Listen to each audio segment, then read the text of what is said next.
भगवान शिव अपने पूरे परिवार के साथ पृथ्वीलोक पर वास करते हैं। शिव परिवार में हम शिवजी की पत्नी माता पार्वती, पुत्र कार्तिकेय व गणेश और पुत्री अशोक सुंदरी को ही जानते हैं। लेकिन क्या आप जानते हैं कि देवों के देव महादेव के माता पिता कौन थे? दरअसल सदाशिव के जन्म और उनके माता पिता से संबंध में बहुत कम लोगों को ही जानकारी है। शिव पुराण में शिवजी की जन्म कथा के बारे में बताया गया है।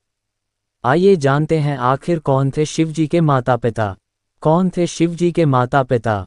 श्रीमद् देवी महापुराण में शिवजी के माता पिता का उल्लेख मिलता है। श्रीमद् देवी महापुराण के अनुसार एक बार नारद जी ने अपने पिता ब्रह्मा जी से पूछा कि सृष्टि का निर्माण किसने किया है। साथ ही उन्होंने पूछा कि भगवान विष्णु, भगवान शिव और आपके पिता कौन हैं? नारद जी के सवालों का जवाब देते हुए ब्रह्मा जी ने त्रिदेवों के जन्म और उनके माता पिता के बारे में बताया। ब्रह्मा जी बोले कि देवी दुर्गा और शिव स्वरूप ब्रह्मा के योग से ब्रह्मा, विष्णु और महेश की उत्पत्ति हुई है। यानी प्रकृति स्वरूप देवी दुर्गा ही हम तीनों की माता है और ब्रह्मा यानी काल सदाशिव हमारे पिता हैं।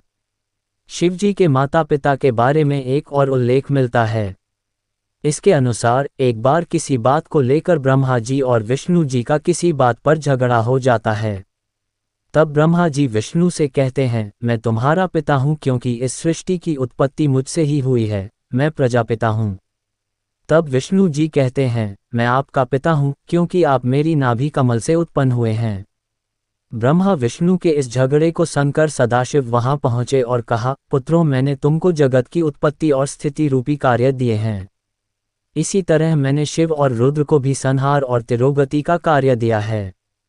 मेरे 5 मुख हैं, एक मुख से अकार अ, दूसरे से उकार उ, तीसरे मुख से मुकार म, चौथे से बिंदु और 5वें से नाद शब्द प्रकट हुआ है।